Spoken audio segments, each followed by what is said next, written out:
So let's move on to finishing up our meerkats. And for this, I'm going to be using some very detailed brushes.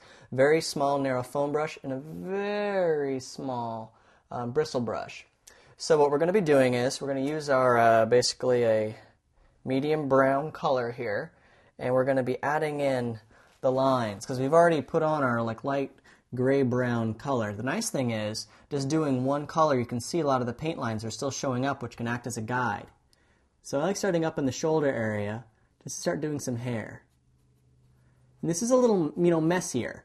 I mean, this is meerkats have very scraggly coats, so you don't necessarily have to be equidistant or refined. Actually, they should look a little scruffy, a little hairy.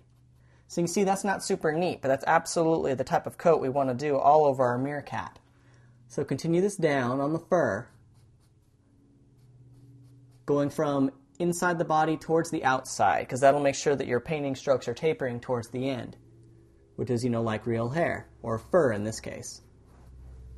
Continue this down. Now, once we reach the leg area, the fur is going to get shorter. So down here, I actually like to switch to a foam brush, because to get the nice edging, and very lightly start tracing the outline of the body. Just follow the lines you've already drawn for yourself. You go down to the hind legs, and then finally down to the feet. Where I like just to put a couple little lines down here to emphasize where the toes are on our little meerkat's feet. And then back up the other side again.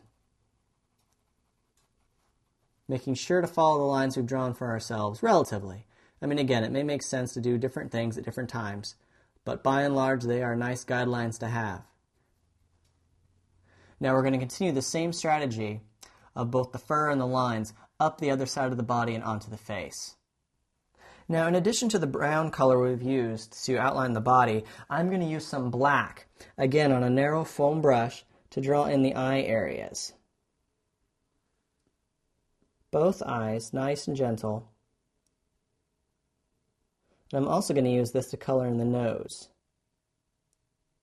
Now I'm going to drag the brush a bit at the bottom of the nose. So you can see it's nice. It automatically comes with some built-in nostril effects when you do that. Now you're going to want to make sure and take your time and go over these edges until they're nice and rounded. Not too blocky. These are supposed to be eyes. So that's a lot better already than the other eye. And you're going to go over this and then basically repeat the steps we've covered on the other two meerkats.